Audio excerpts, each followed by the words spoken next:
마가복음 오늘 10번째 시간입니다. 제목은 죄인을 부르심. 마가복음 2장 13절에서 17절까지 말씀 보도록 하겠습니다. 마가복음 2장 13절에서 17절 같이 읽을게요. 예수께서 다시 바닷가에 나가심에 큰 무리가 나왔거늘 예수께서 그들을 가르치시니라. 또 지나가시다가 알페오의 아들 레위가 세관에 앉아 있는 것을 보시고 그에게 이르시되 나를 따르라 하시니 일어나 따르니라.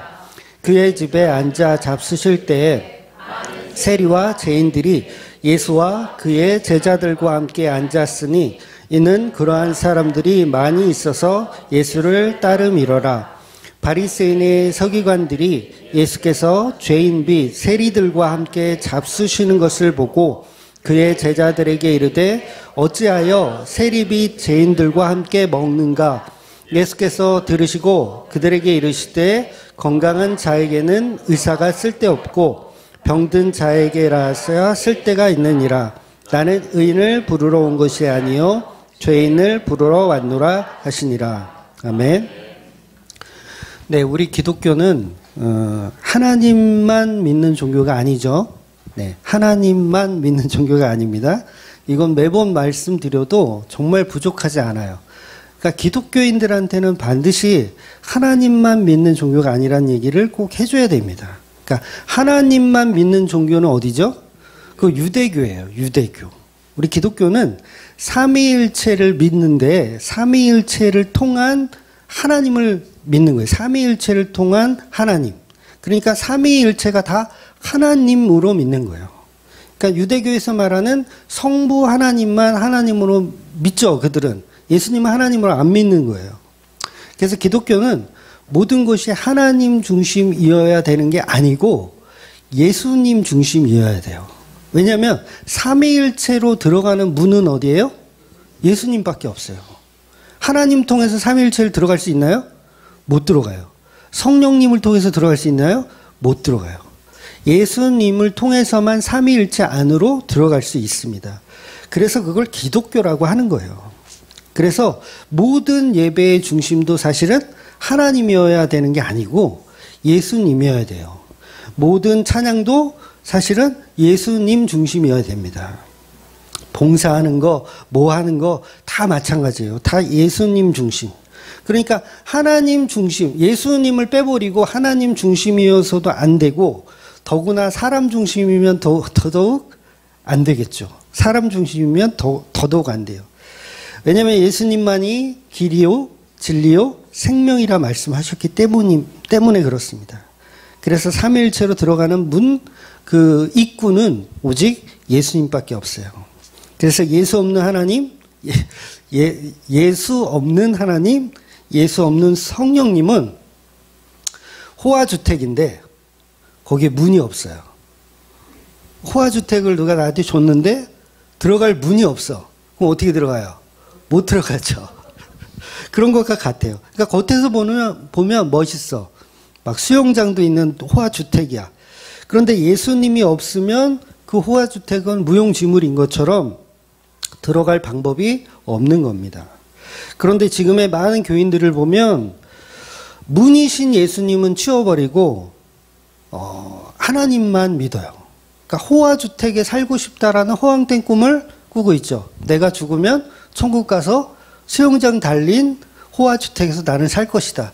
그런데 중요한 건 이 사람은 하나님은 믿는데 예수는 안 믿더라는 거죠. 그럼 뭐예요? 문이 없는 집을 상상하고 있는 거예요. 그리고 반대로 또 어떤 분들은 이제 하나님 말고 이제 성령님만 믿는 사람도 있어요. 간혹 있거든요. 그러니까 성령이 주시는 어떤 은사, 막 그런 거에만 이제 매력에 빠져가지고 막 병 고치는 일, 뭐 방언 받고, 막 예언하고, 막 그런 것만 심취한 교회들이 있거든요. 그러니까 거기 가면 예수도 없고 하나님도 없어요. 성부 하나님도 없어. 무조건 성령 받아야 된다. 성령 받아서 뭐 방언해야 되고, 뭐 해야 되고. 그분들도 마찬가지죠. 호화주택인데 입구가 없는, 문이 없는 호화주택을 상상하고 있는 겁니다. 대부분 그래서 예수가 없는 교회들, 하나님만 믿는다든가 성령님만 믿는다든가 하면 결국은 기복주의적인 내용을 가르치고 그런 것들만 이렇게 하는 교회가 대부분입니다. 그런데 예수 없는 하나님은 기독교가 아니라는 거죠. 그러니 삼위일체 하나님은 반드시 예수님을 통해서 믿어야 되고 그 믿음은 당연히 성령님이 주셔야 됩니다. 결코 나의 믿음이 아니라는 거죠. 그러니 지난주 말씀처럼 중풍병자를 데리고 온 친구들의 믿음은 자랑할 것이 하나도 없는 거예요. 그래서 우리 기독교는 오직 삼위일체 하나님, 쉽게 말해서 예수님이 죄인된 우리를 찾아오시는 개념이에요. 예수님이 죄인된 우리를 찾아오시는 개념. 이게 복음의 방향성입니다. 우리가 찾는 하나님은 다 가짜예요. 그러니까 교회에서 하나님, 하나님, 성령님, 성령님 아무리 불러도 예수님이 우리를 찾아오셔야지 우리가 찾는 하나님은 다 가짜라는 거예요. 그런데 예수님을 통해 삼위일체 하나님 말고 다른 것도 같이 믿는 분들도 간혹 있어요. 그러니까 삼위일체 하나님 예수도 믿고 삼위일체도 믿고 또 다른 것도 믿어요. 그러니까 하나님도 믿고 무당도 믿고 그런 분들이 있거든요. 그 뭐 이단들이지만 이단들도 그러잖아요. 하나님도 믿고 이만희도 믿고 하나님도 믿고 안상홍도 믿고 제 말이 틀렸나요? 혹시 거기 출신들 계시면 그 사람들도 하나님도 믿고 안상홍도 믿는 거예요. 이만희도 믿고 같이 믿는 거예요. 그럼 된다 안 된다? 안 되는 거예요. 오직 예수만 믿어야 돼요. 뭐 천주교를 까서 죄송하지만 천주교의 경우도 마찬가지죠. 거기도 우리와 똑같은 삼위일체를 믿거든요. 성부 하나님, 성자 하나님, 성령 하나님 믿어요. 근데 거기에 뭐를 하나 더 넣었냐면 성모를 넣었어요. 성모. 그러니까 이런 식으로 혼합주의가 되어버리는 거죠. 모두 믿고 모두 믿고. 근데 기독교는 뭐라고요? 예수만 믿는 거예요. 예수만. 예수를 통해서 하나님 믿는 거고 예수를 통해서 성령님을 믿는 거예요. 그래서 우리가 믿어야 할 대상은요, 십자가에 죽으신 그 예수님 말고는 없습니다. 하나님도 성령님도 그 십자가 지신 예수를 통해서 믿는 거예요. 그래서 천주교처럼 삼위일체를 믿는다고 하면서 슬쩍 마리아를 성모라고 집어넣고 있어요. 여러분, 성모라는 단어가 사실 쓰면 안 되죠. 성모라는 단어를 쓰면 안 돼요. 옛날에 저 초등학교 때 친구 이름이 성모였는데 성모야 학교 가자 성모였는데 이거는 성부, 성자, 성령에만 쓰는 성자를 마리아에게 동일하게 쓴다는 건 사실상 굉장히 심각한 이단성입니다. 그 말 자체가. 그래서 성도라는 말, 여러분 성도죠. 성도라는 말도 사실은 우리가 쓸 단어가 아니에요. 오해하지 말고 들으세요. 그러니까 저 자신도 저 자신을 호칭할 때 저는 성도라는 호칭을 한 번도 한 적이 없어요. 잘 이해하고 들으세요. 저는 성도입니다. 이렇게 호칭을 하지 않아요. 저는 개인적으로. 근데 물론 공식적인 어떤 설교나 그런 것 중에서는 할 수는 있겠지만 저 자신을 저는 성도라고 이렇게 칭하지 않습니다. 그 이유가 뭐냐면 성자라는 걸 저한테 쓸만한 저는 그런 사람이 못 된다는 거예요. 그래서 그냥 목사라는 호칭을 해요. 오히려. 그게 오히려 저한테는 편합니다. 목사라는 호칭이. 그러니까 여러분 중에서도 본인을 좀 겸손하게 여기기 위해서 내가 권사고 장로인데 이거는 좀 있어 보이니까 나는 좀 겸손하게 여기기 위해서 저는 그냥 성도라 불러주세요. 그런 분들이 간혹 있어요. 저한테도. 근데 저는 그렇게 안 불러요. 권사님, 집사님 항상 그렇게 부르지 성도님 이렇게 부르는 거 제가 보셨어요?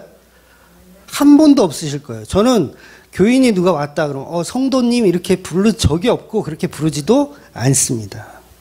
그러니까 이게 성도라는 단어가 굉장히 겸손한 단어로 이렇게 오해를 하는 거예요. 성도라는 단어는 천국을 갈 수 있는 존재라는 의미잖아요. 이건 굉장한 의미예요. 그래서 함부로 쓸 수 있는 의미가 사실 아닌 거죠. 그래서 오히려 여러분이 겸손한 척 하고 싶으면 성도라는 표현보다는 그냥 집사 하세요. 그래서 우리 교회 오면 무조건 집사예요. 집을 사란 얘기가 아니라 우리 교회 무조건 오면 성도님 이렇게 저는 안 불러요. 무조건 교회 처음 나와도 아이고 집사님 이렇게 불러드립니다. 그래서 성도라는 호칭을 봤을 때 무슨 성도 하면 이거는 사실 굉장히 어려운 단어를 우리가 채택하고 있는 거예요. 물론 우리가 성도가 아니란 얘기는 아니에요. 오해는 하지 마세요. 성도가 아닌 건 아니에요. 그러나 그걸 내가 호칭으로 쓸만한 그런 존재는 아니라는 거죠. 왜? 우리는 죄인이니까.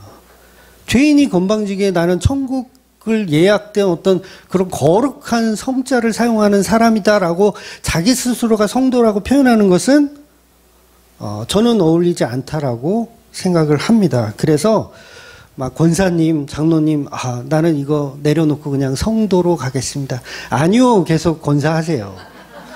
계속 장로하세요. 아니면 그냥 집사로 내리든가. 집사가 편하면 집사가 좋지 성도라는 표현은 오히려 굉장한 표현이라는 거예요. 아무튼 그런 의미에서 성모라는 호칭도 잘못된 호칭이라는 거죠. 예수님이 동정녀 마리아의 몸에서 잉태가 되었잖아요. 그러면 삼위일체의 개념으로 보면 마리아 뱃속에 성자 예수님이 계시죠.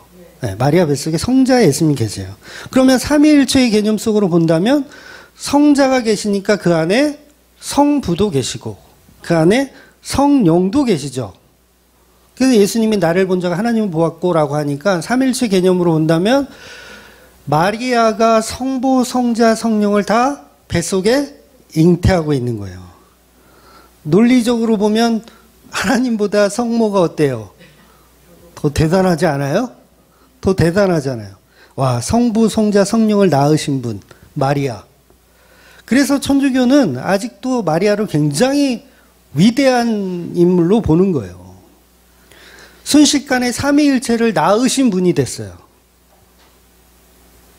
그래서 기도도 예수님의 이름으로 하지 않고 성모에게 하죠. 천주교인들은 그래요. 성모에게 기도해요. 물론 천주교 신자들은 하나같이 제가 만난 분들은 그러더라고요. 성모를 숭배하는 게 아니냐라고 질문하면 자기들은 아니래요. 근데 결과적으로 보면 숭배하고 있는 게 맞아요. 심지어는 마리아가 원죄가 없다라고 주장하는 분들도 있더라고요. 대부분 그런지 제가 천주교에 대해서는 정확히 모르지만 또 마리아 승천을 주장하는 분들도 있어요. 그러니까 천주교의 대부분 다녀보신 분은 아마 알 거예요. 그래서 한마디로 마리아를 삼위일체보다 더 위에 있는 신으로 만들어 놓은 거예요. 표현은 그렇게 하지 않지만 내용을 들어보면 그렇다는 거예요. 왜 그래요? 성부, 성자, 성령을 낳으신 분이기 때문에. 여러분 그렇게 따지면요. 예수님이 마국간에서 태어났잖아요. 그러면 마국간이 위대한 곳입니까? 그래요? 그러면 마국간이 위대하다. 이렇게 우리가 거기를 찬양해야 되나요? 아니요. 예수님이 마국간에서 태어났기 때문에 그 마국간이 거룩한 곳이 될 수는 있지만 그 마국간 자체가 거룩한 곳은 아니라는 거예요. 그래서 마국간은 그냥 더러운 곳입니다. 예수님 왜 거기서 태어났어요? 일부러 더러운 곳에 태어났어요. 얼마든지 호텔에서 태어나실 수도 있어요. 근데 일부러 더러운 곳에 태어난 거예요. 정말 추하고 더러운 곳에 일부러 태어나신 거예요. 그게 복음적으로 논리적이기 때문에 그래요. 그런 의미에서 마리아의 몸은 더러운 곳입니까? 깨끗한 곳입니까? 더러운 곳이에요. 마리아의 몸은. 천주교인들은 저를 욕하겠지만 마리아의 몸은 더러운 곳이에요. 마국간과 같은 곳입니다. 그래서 실제로 마리아는 어떤 대접을 받아야 했어야 하는 여자냐면 모세의 율법대로라면 때려 죽여야 되는 죄인의 몸인 거예요. 그래서 그 남편이 착하니까 그나마 봐줬지. 얼마든지 마리아는요 돌로 쳐 죽여도 될 만한 사람이에요. 왜? 처녀가 아이를 낳았으니까. 아무리 별명해봐야 소용이 없는 모세의 율법대로라면 마리아는 그냥 죄인입니다. 그래서 실제로 요셉은요, 마리아의 남편 요셉은 조용히 끊으려고 했어요. 갈라서려고 했어요. 마리아는 부정한 여자로 여겨지는 게 맞습니다. 그런데 그 더러운 여자를 깨끗한 여자로 둔갑시켜 놓은 거예요. 천주교에서. 예수님은 더럽고 추한 곳 마국간에서 태어나신 것이 맞고 더러운 여자의 몸을 빌려서 태어나는 것이 맞습니다. 그래서 이 마리아는요, 약혼한 여자예요. 이 의미가 굉장히 중요한 거예요. 유대 사회에서 약혼한 여자는요, 유부녀와 다름이 없어요. 우리나라는 요새는 약혼 잘 안 하니까 개념이 없지만 약혼은 결혼한 것과 똑같습니다. 그러니까 잠자리만 안 할 뿐이지 서류상으로는 이미 부부예요. 한마디로 유부녀예요. 유부녀. 예수님 일부러 유부녀한테 들어갔다는 얘기예요. 왜? 더러운 곳을 상징하기 위해서. 안 그러면 진짜 약혼도 안 한 처녀, 완전히 쎄삐 한테 들어가죠. 왜 약혼까지 한 여자를 선택했겠어요? 더러운 곳에서 태어난 예수를 표현하기 위해서 그런 거예요. 천주교하고는 완전 반대 얘기하죠, 지금. 아마 이 설교 나가면 또 많이 또 이제 혼란스러워 할 거예요. 그래서 일부러 하나님은 유부녀에게 태어나시는 거예요. 예수가 되어서, 아기 예수가 되어서. 그래서 이 부분을 여러분 생물학적으로 잘 좀 이해해 보세요. 성령님이 정자를 제공하고 마리아가 난자를 제공해서 예수님이 태어났다. 그렇게 믿으시는 분. 네, 손 들면 안 되죠? 절대 그런 거 아닙니다.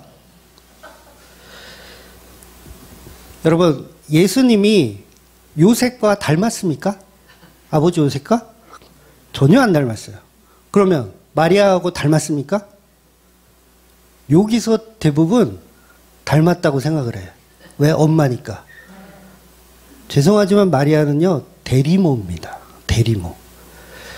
성령의 정자와 마리아의 난자의 결합으로 예수님 태어난 게 아니에요.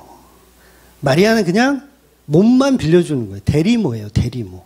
그러니까 예수님은 성령으로 그냥 잉태된 거지 여자의 DNA가 들어오는 게 아닌 개념인 거예요. 그러니까 천주교의 논리는 이미 처음부터 잘못되어 있는 거예요.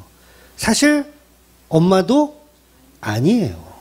대리모예요. 그냥 엄마가 아닙니다. 결과적으로 마리아는 생물학적으로 어미가 아니에요.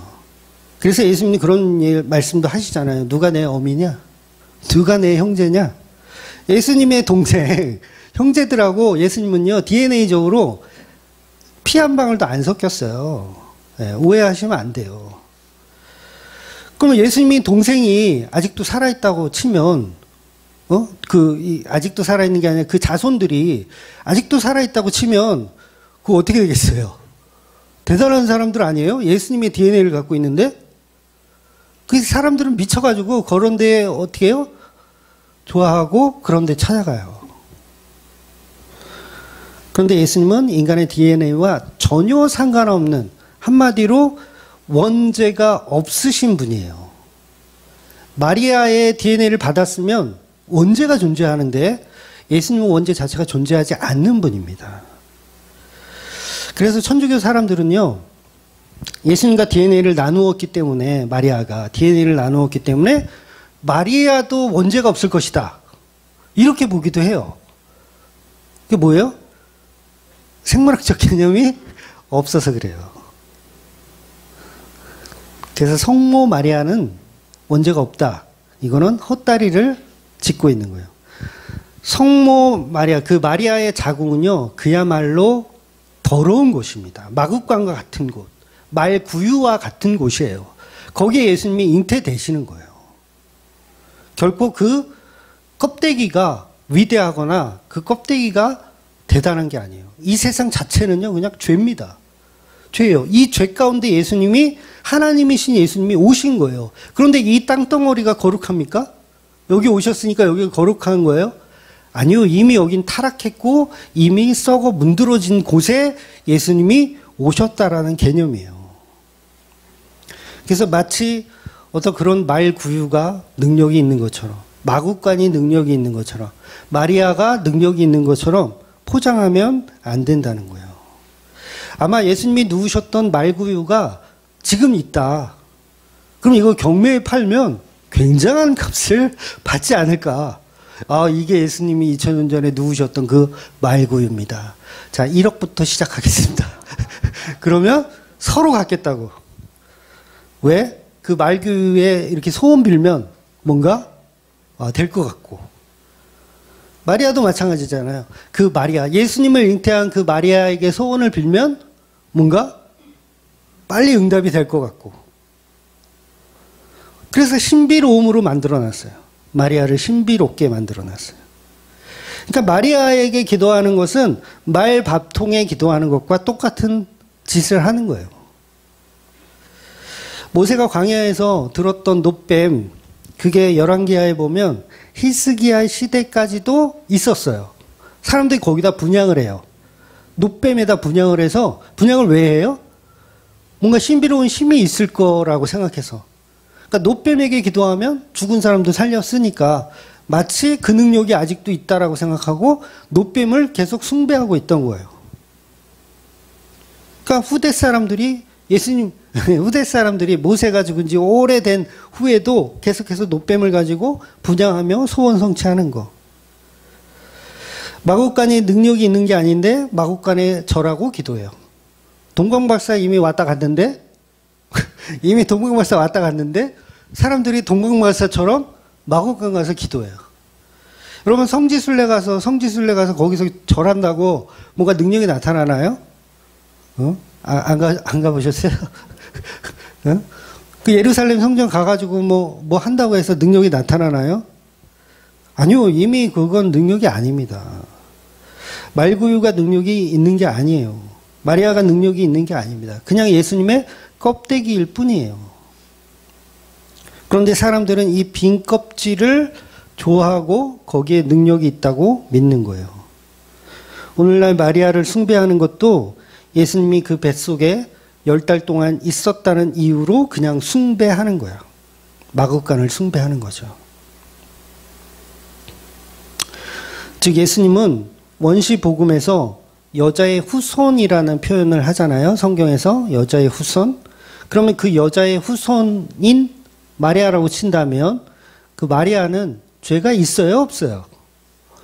죄가 있죠. 왜냐하면 여자의 후손이란 개념이 자체가 죄가 있는 선악과를 따먹은 여자의 후손이니까 마리아는 죄가 있다 없다? 있어요. 선악과 먹은 사람들의 후손이니까. 근데 마리아는 원죄가 없다라고 얘기하면 이거 성경을 처음부터 어떻게 해야 되는 거예요? 다 뜯어 고쳐야 되는 거죠? 그래서 죄가 없으신 분은 오직 성령으로 잉태하신 예수님밖에 없어요. 그래서 무슨 성자를 아무데나 그냥 막 붙이면 안 돼요. 그래서 오늘 본문에 보면 나는 죄인을 부르러 왔다 하셨어요. 죄인을 부르러 왔다. 그럼 우리가 죄인된 모습으로 있어야지 우리 스스로가 막 거룩한 막 성스러운 모습으로 있으면 돼요? 안 돼요? 안 되는 거예요. 우리는 죄인 맞잖아. 근데 우리는 성모가 되려고 해요. 그렇잖아요. 성모가 되려고 해요. 나는 성모, 너는 성도. 이렇게 하나씩 가져서. 우리는 오직 예수님만 깨끗하고 예수님만 원죄 없으신 분으로 봐야 됩니다. 그래서 우리는 모든 것이 예수님 중심이어야 돼요. 우리 인간 중심은 다 죄인들입니다. 놋뱀과 말구유 같은 물건이 마리아를 성모로 둔갑시키는 것처럼 종교화시키는 거예요. 계속 우상을 만드는 거죠, 우리는. 그래서 예수 없는 하나님 중심 다 엉터리고, 예수 없는 인간 중심 당연히 엉터리고, 예수 없는 성령 노름 당연히 종교화되는 이단들의 논리입니다. 즉 저와 여러분이 죄인인데 예수님이 이미 약혼한 마리아에게 들어오신 것처럼 죄인된 우리 안에 오셔서 우리를 구원하는 것이지 우리는 의인으로부터 시작하는 게 아니에요. 여러분이 다 의인에서 시작하는 게 아니라 죄인에서 시작하는 거예요. 반드시 전 인류는 모든 죄 가운데 죽어 있는 존재입니다. 그래서 여러분 노아를 보면 노아에게 하나님 엄청난 말씀 하시잖아요. 노아는 의인이다. 당대 최고의 의인이다. 그런데 여기서 중요한 게 있어요. 의인이란 말씀을 하기 이전에 또 했던 말을 기억해야 돼요. 이게 이제 6장, 창세기 6장 9절에 보면 노아를 의인이라, 완전한 자라 이렇게 설명하는데 그보다 먼저 8절이 중요해요. 8절에 보면 노아는 하나님께 은혜를 입었더라가 먼저 나와요. 그러니까 의인이기 이전에 은혜를 입은 자가 먼저 나오는 거예요. 그러니까 은혜를 입었다는 얘기는 뭐예요? 죄인이었다는 얘기죠. 죄인에게만 은혜가 필요하니까. 그러니까 노아는 처음부터 의인이었던 게 아니라 죄인이었어요. 노아의 홍수, 그러니까 홍수에 노아도 같이 빠져 죽어야 되는 죄인이었어요. 그런데 8절에 은혜를 입었더라. 그랬더니 그 은혜 입은 사람을 의인이다 라고 표현을 하는 거예요. 그러니까 우리가 죄인의 자리를 건너뛰고 처음부터 그냥 성도가 되려고 하면 안 된다는 거죠. 그래서 의인은 죄인이 죽고 다시 태어나는 게 의인이에요. 이걸 본 어게인이라고 그래서 거듭남이라고 표현하는 겁니다. 죄인은 죽고 다시 태어나는 그 십자가. 우리가 처음부터 의인이거나 의인의 삶을 살아내서 의인이 되는 게 아니라는 거죠. 우리는 전부 죄인이고 우리가 사는 곳은 전부 말똥 냄새가 나는 마곡간. 마리아와 같이 선악과를 먹은 여자의 후손. 그 여자의 몸에 성자이신 예수님이 들어오시는 거예요. 죄인에게 들어오시는 거예요. 마리아라는 죄인에게 들어오시는 개념. 그래서 우리는 아무것도 아니죠. 우리는 죄인이에요. 아무것도 아니에요. 마리아 역시 죄인이에요. 마리아가 천국에서 그럴 거예요. 아, 왜 날 갖고 나를 이렇게 성모로 만들어 놨냐고. 아, 부끄러워서 얼굴을 들 수가 없다고. 마리아가 그럴 거예요, 아마 천국에서. 그래서 우리는 죄인이고 예수님만 높여드리는 겁니다. 그래서 우리가 매주 예배를 드리는 것도 전부 예수님 중심이어야 되고 피 흘려 십자가에 죽으셔서 저와 여러분의 죄를 해결하신 그 은혜를 우리가 날마다 묵상해야 되는 거예요. 속죄제사로 모든 죄를 도말하신 그 십자가의 능력을 예배하는 겁니다. 그러니까 우리가 하나님을 예배하고 찬양할 때도 우리의 정성과 우리의 헌신으로 찬양하는 게 아니에요. 죄인이 무슨 헌신이 있고 정성이 있어요. 레위기에서 그랬잖아요. 다른 불, 다른 피 가져오면 돼요, 안 돼요? 안 되는 거예요. 죽는 거예요. 그 자리에서 죽는 거예요. 오직 십자가에 죽으신 그 피로 성소에 들어갈 담력을 얻어야 되는데 우리는 우리가 성도라는 이름으로 마치 거룩한 내가 하나님께 뭔가를 드릴 수 있다라는 생각을 갖고 온단 말이에요. 교회 처음 나온 사람한테 성도라는 말이 가당키나 합니까? 아니요. 교회 처음 나오면 너가 얼마나 쓰레기인지 개쓰레기인지를 알려줘야 돼요. 이해가 되세요? 그러니까 교회를 한 20년, 30년 다닌 분한테 성도님 하는 거는 좀 이해가 가. 근데 교회를 처음 나왔어. 그분한테 아, 당신은 성도입니다. 이게 복음이에요? 아니죠? 우리는 죄인임을 뼛속까지 알지 못하면 의인의 자리는 그 사람을 죽이는 거예요. 성도가 처음 왔는데 죄에 대해서 아무것도 모르는데 하나님은 당신을 사랑하십니다. 하나님 당신은 복에 복을 주기를 원하십니다.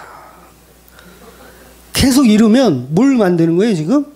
지옥 갈 예비자를 만들고 있는 거예요. 지옥 갈 예비자를. 즉 우리는 날마다 죄인임을 고백할 수 있어야 되는 거예요. 그래야 십자가가 빛납니다. 그러니까 우리에게 누가 질문한다면 당신은 구원받을 자격이 있습니까? 라고 질문한다면 저는 충분히 자격이 있습니다. 저는 하나님을 위해서 헌신했고 봉사했고 심지어는 내 삶의 고난을 통해서 날마다 십자가 지는 삶까지 살았습니다. 라고 고백하면 그분은 죄송하지만 가짜이거나 아직 가짜인 거예요. 초신자란 뜻이죠. 진짜들은요, 당신은 구원받았습니까? 라고 했을 때 그 구원의 자격을 예수님께 돌려드리는 거예요. 우리가 그걸 책임지는 게 아닙니다. 저는 자격이 없습니다. 죄인이기 때문에 그렇습니다. 그런데 이런 죄인에게 예수님이 찾아오셔서 오늘 본문의 말씀처럼 말씀하시니, 이 죄인과 함께 밥을 먹어준다고 하시니, 이 죄인과 함께 이야기를 나눠주신다 하시니, 그 신비로움에 나도 모르게 예수님을 따르게 되었습니다. 그냥 이 정도예요, 이 정도. 나의 구원은 오직 예수님의 것입니다가 맞지, 나의 구원의 확신을 내가 확신하고 판단하는 것은 어리석은 거예요. 그러니까 내가 성도임을 내가 결정하는 거죠. 교회 처음 나왔는데 십자가가 뭔지 보혈이 뭔지 아무것도 모르는데 목사님이 나보고 성도래. 그리고 구원의 확신을 가졌어. 목사님이 나는 하나님을 사랑하신다니까 나는 이제부터 구원의 확신을 갖겠다. 그리고 신앙생활을 열심히 해. 그 사람 정말 구원 받았을까요? 죄에 대해서 하나도 모르는데? 그래서 진짜들은 날마다 십자가에 죽는 거예요. 날마다 십자가에 죽노라. 십자가에 죽으면서 구원은 따놓은 당상이라고 어떻게 생각해요? 이게 모순 아니에요? 십자가에 날마다 죽어. 근데 나는 성도야. 구원 받은 성도야. 이건 말이 안 되는 거예요. 십자가에 죽는다는 건 나는 구원받을 가치도 없는 죄인임을 고백하는 게 나는 날마다 십자가에 죽노라의 의미지, 천국은 따놓은 당상인데 죽는 척만 하는 게 그게 성도가 아니라는 거예요. 대부분의 교인들은 마치 그걸 굉장히 거룩한 신자인 양 착각하고 있어요. 아니요, 십자가에 날마다 죽는 건 내가 죄인으로 죽어야 된다는 얘기지, 그걸 어떤 종교적 어떤 그런 형식적인 걸로 믿어서는 안 된다는 거예요.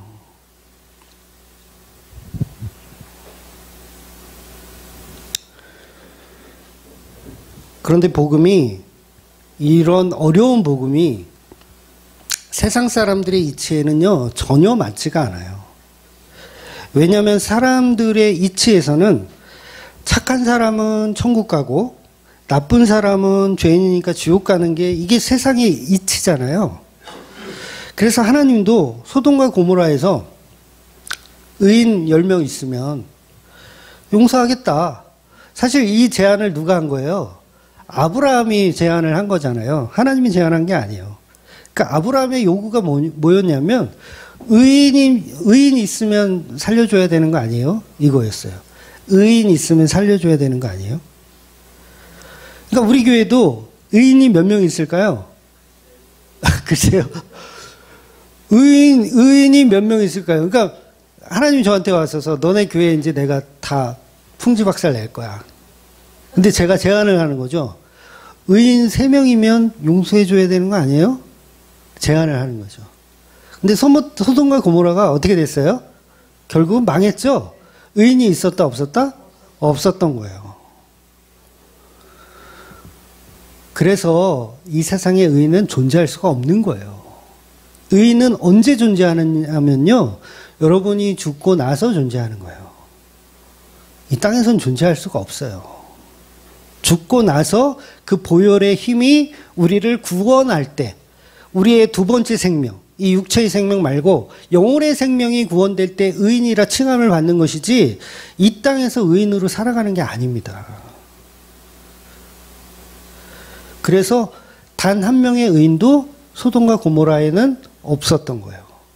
노아의 홍수 때도 단 한 명의 의인이 없었던 거예요. 노아는 그냥 은혜를 받은 자. 그런 의미인 거죠. 그러니까 의인이 한 명도 없어요. 우리 교회 의인 있나요? 없어요. 한 명도 없어요. 저도 아니에요. 저도 아니에요. 속지 마세요. 의인이 한 명도 없어요. 그런데 예수님이 여기 오신다는 거예요. 왜? 죄인을 부르러 왔기 때문에. 의인 되신 분들은 나가주세요. 예수님은 의인을 부르러 오지 않으셨으니까 내가 스스로 나는 성도야 라고 생각하시는 분은 나가주세요. 왜? 그분한테는 이제 예수님 필요 없으니까.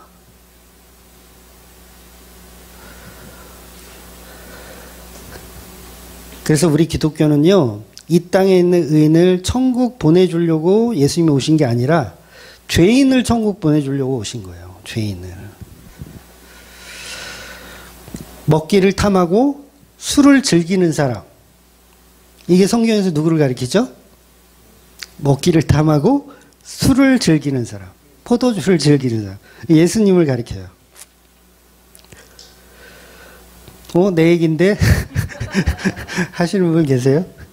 먹기를 탐하고 술을 즐기는 사람. 내 얘기인데? 이건 바리새인들의 이제 주장이긴 하지만 실제로 예수님은 이 사실을 부정하지 않으십니다. 네. 그래, 나 먹기를 탐하고 나 술 마시기를 좋아하는 사람이야. 그런데 이 행동을요, 예수님은요, 이게 지혜다라고 표현하시거든요. 이게 지혜다. 마태복음 11장 19절. 네, 같이 한번 읽어볼게요.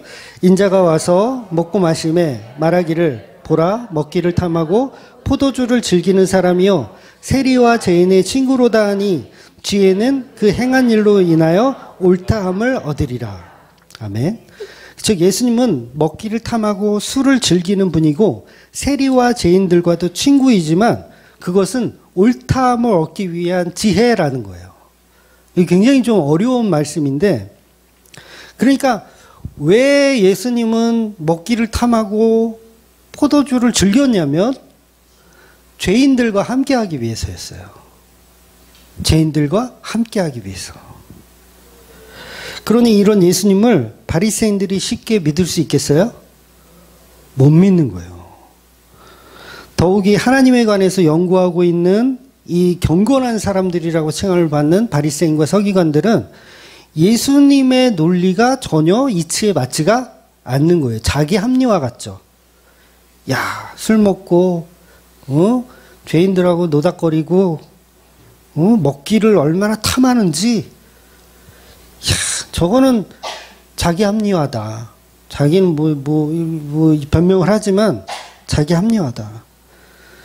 그래서 오늘 본문에서도 보면 세리들과 그 함께 하시는 예수님이 바리새인의 눈에는 못마땅해 보이는 거예요.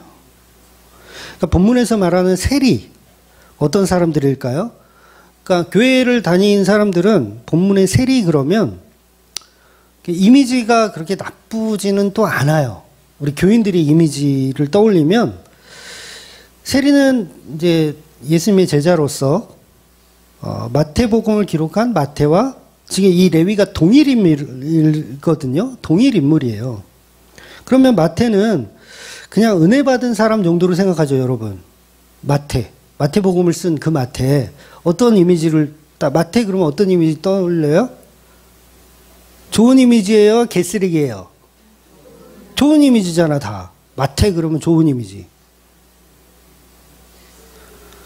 근데 마태는요, 세리 출신이기 때문에 개쓰레기예요. 그냥 쓰레기가 아니라 개쓰레기.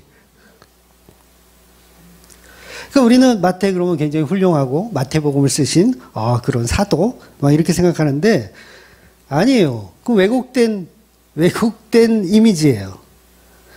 실제로 마태는요, 쌍욕을 처먹어도 될 만한 인물이 맞습니다.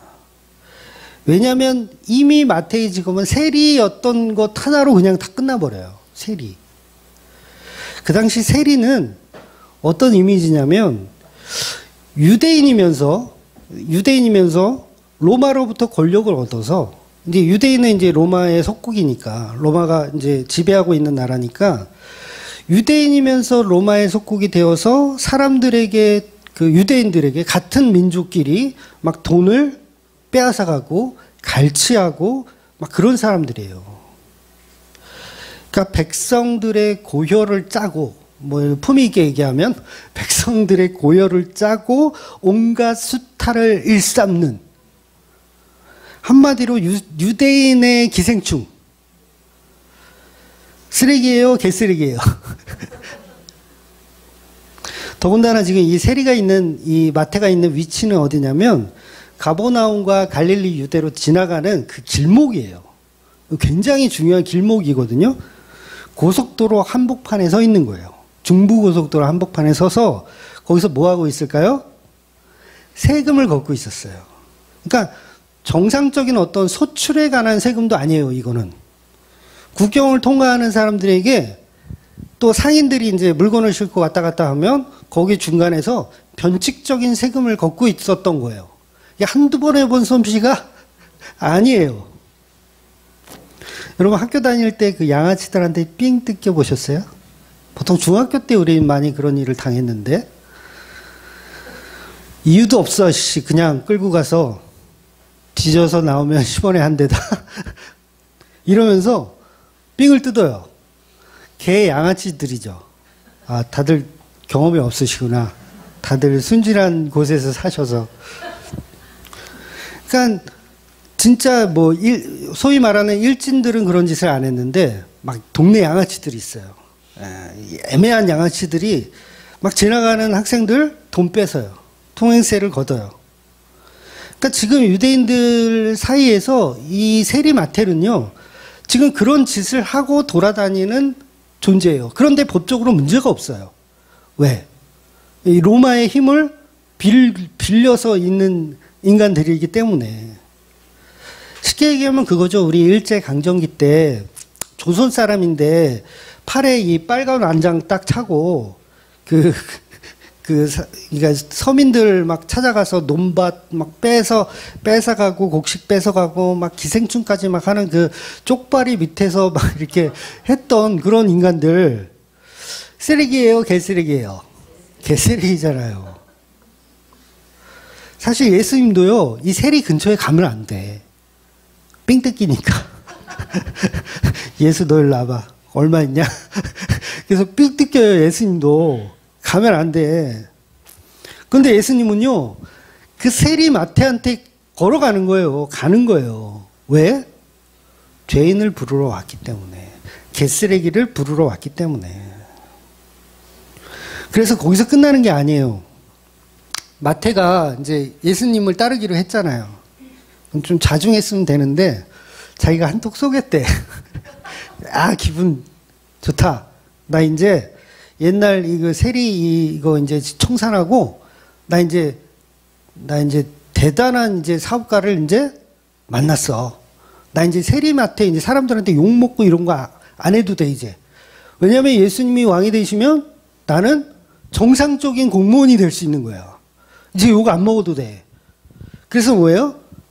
너무 기분이 좋아서 이제 한턱 쏘겠다. 그리고 온 동네에 이제 잔치를 벌인 거예요. 양아치의 친구는 뭐예요? 양아치죠. 양아치가 양아치들을 다 부른 거예요. 동네로. 나 이제 개가천선할 거다. 나 이제 공무원 이제 시험 준비한다. 이러면서 다 불렀어요. 그러니까 빨간 완장 차고 있는 애들 다 부른 거예요. 집으로. 그래서 그 양아치들과 예수님이 지금 같이 밥 먹고 술 마시고, 본문에서 죄인과 세리들이라는 표현을 하죠. 왜 세리와 죄인을 구분했을까?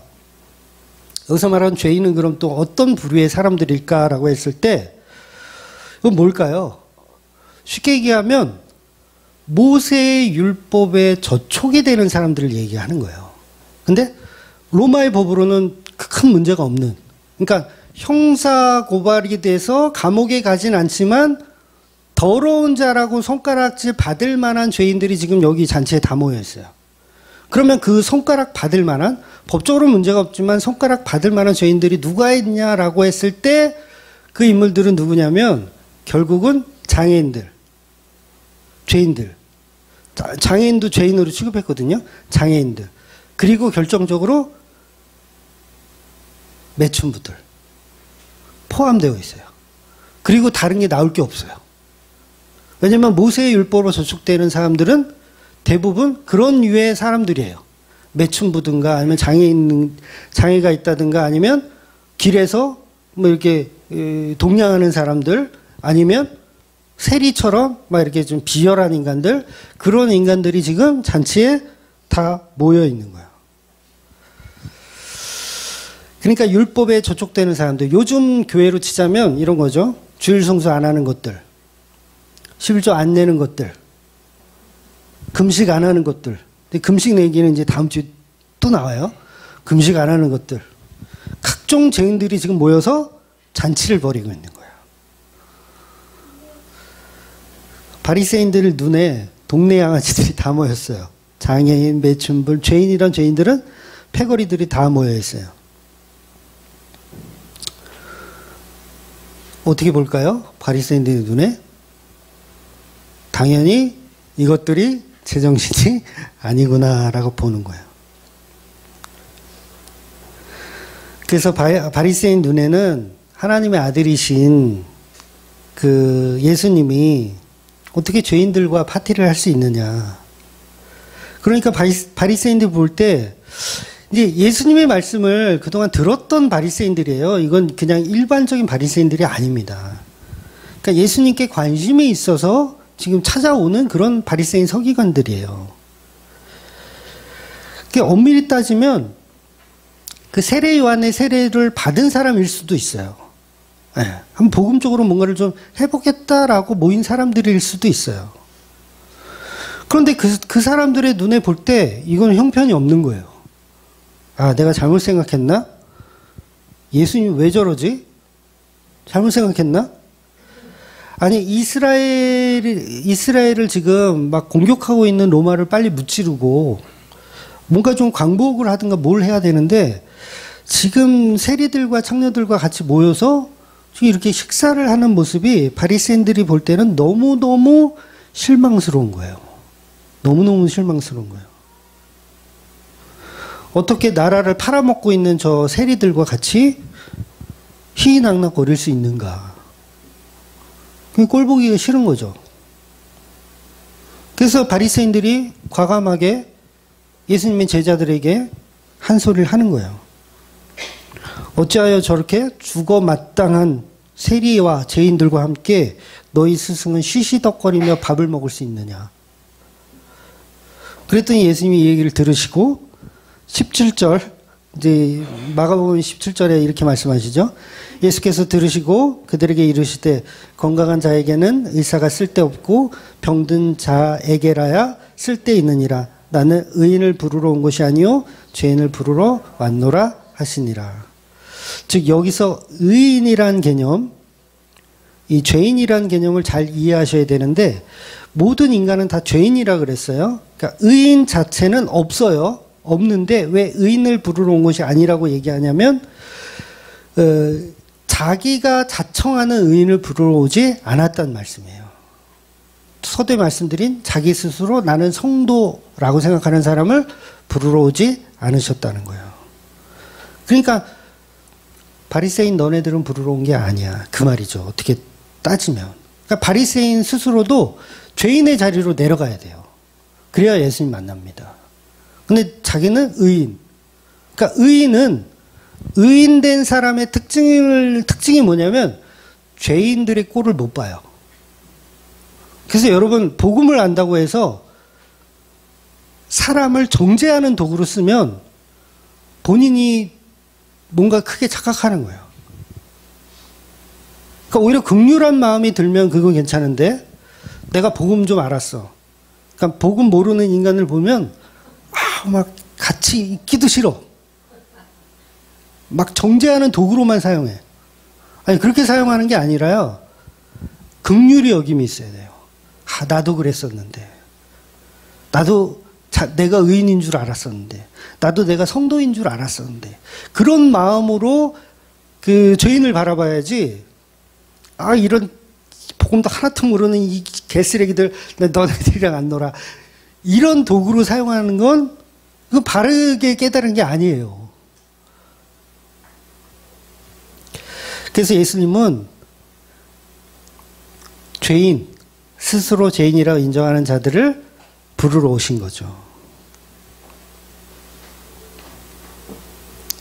그래서 저와 여러분요, 죄인의 자리에 있는 게 굉장히 중요한 겁니다. 오늘날 마찬가지예요. 우리는 종교적 힘을 이용해서 자꾸 의인의 자리로 가려고 그래요. 그게 뭐 부처님이 되었던 뭐 하나님이 되었던 나는 구원받을 자격이 있다라고 자꾸 혼돈시켜버려요. 나는 구원받을 자격이 있다. 그럼 뭐예요? 죄인의 자리가 아니에요. 그건 의인의 자리예요. 그런 자는 예수님 필요가 없는 거예요. 그러니까 나는 절에 다녀도 성당에 다녀도 교회에 다녀도 이 죄의 문제를 해결할 방법이 없군요 라는 게 정상적인 성도의 모습인 거죠. 그러니까 다시 한번 말씀드리지만 한번 보세요. 지금 예수님을 따르고 있는 바리새인들 서기관들은요, 기존의 바리새인들과 다른 개념을 갖고 있어요. 일단 지금 이들은 예수님을 따라다니고 있는 것만으로도 굉장한 거예요. 그런데 뭘 놓치고 있냐면 여전히 의인의 자리에 있음을 놓치고 있는 거예요. 죄인의 자리로 가고 싶지 않은 거죠. 제가 고등학교 다닐 때 우리 교회로 전도한 친구가 한 명 있어요. 제가 전도를 했어요. 그러니까 그 친구는 이제 기타를 굉장히 잘 치는 친구였어요. 그러니까 중학교 졸업하고 이제 고등학교 갔는데 이제 고등학교 때도 이제 축제 같은 거를 하거든요. 1년에 2번 정도 이렇게 축제를 하는데 그 친구가 이제 기타를 잘 치고 저도 이제 중학교 때부터 기타를 쳤기 때문에 이제 우리가 이제 이게 케미가 맞았다 그래야 될까요? 그래서 케미가 맞아서 좀 친해졌어요. 기타 때문에. 그래서 제가 이제 고1 때부터 교회를 다니면서 이제 그 친구한테 우리 교회 이제 문학의 밤을 하니까 한번 와라. 우리 교회에 이제 기타 잘 치는 형들이 되게 많다. 그래서 오라 그래서 이제 처음에 교회를 다니기 시작했어요. 그 친구가. 그래서 그 친구가 이제 기타 치는 형들의 매력에 이제 푹 빠져가지고 정말 열심히 교회를 다녔어요.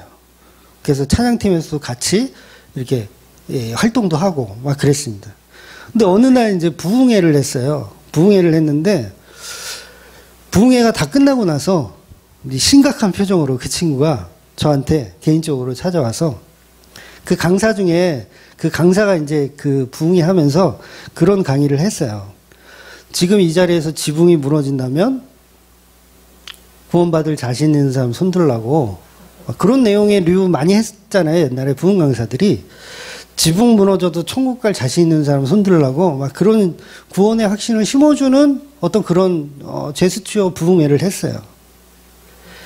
그리고 이 구원의 확신도 없는 것들이 무슨 봉사하고 무슨 헌금하고 예배하냐 그러면서 막 이렇게 막 한 거예요. 그 부흥 강사가. 그랬더니 이 친구가 심각해진 거예요. 왜냐하면 자기가 그동안 막 찬양팀에서 막 활동하고 그러면서 구원의 확신 같은 걸 한 번도 생각해 본 적이 없는 거예요. 그래서 저한테 찾아와서 나는 그동안 구원의 확신이 없었는데 너는 있었냐? 왜 나한테 물어보는 거죠. 그래서 내가 걔한테 막 개쪽을 줬어요. 야, 어떻게 구원의 확신도 없이 너는 그동안 찬양팀에서 너는 찬양을 하고 야, 너는 소경을 인도하냐? 너도 구원 못 받았는데 남한테 어떻게 구원을 주려고 그래? 그러면서 막 제가 가르쳤어요. 엄청난 짓을 한 거죠. 그래서 그 친구가 이제 저를 통해서 깨달았어. 구원의 확신이 그렇게 중요하구나. 그래서 그때부터 구원의 확신을 가지고 얼마나 열심히 신앙생활을 했는지 몰라요. 저하고 금요 철야 가잖아요. 그러면 새벽까지 기도해요. 밤 10시부터 시작해서 새벽 4시까지 막 기도해. 막 미쳤어, 둘이. 한 명 더 있었어. 베이스 치는 애가 한 명 더 있었는데 걔도 좀 미친 애야. 셋이서 교회에서 거의 삼총사였어요. 거의 미친 애야. 얼마나 찬양하고 기도하고 예배하고 막 방언하고 별별 생쇼를 다 해요. 얼마나 열심히 했는지. 그 당시 이제 어노인팅이라는 팀이 이제 만들어지기 전에 어노인팅이라는 팀이 원래는 연합팀이거든요. 뭐 임마누엘 선교단, 다드림 선교단 이렇게 여러 선교팀이 함께 모여서 어노인팅 선교단을 만든 거예요. 그 초창기 때 우리가 스카우트 될 정도로 진짜 열심히 했어요. 그때가 20대 초반이었으니까 엄청난 거죠. 엄청나. 와, 그렇게 열심히 하라 그래도 지금 다시 하라 그러면 못해요. 근데 제가 왜 이 얘기를 드리냐면, 그랬던 그 친구가 20대 중반에 어떤 일이 있었어요. 여자 문제가 좀 있었어요. 그러면서 교회를 떠나기 시작해서 지금 50이 된 지금까지도 예수를 안 믿어요. 교회를 안 다녀요. 교회를 안 다녀. 예수도 안 믿지만 교회도 안 다녀.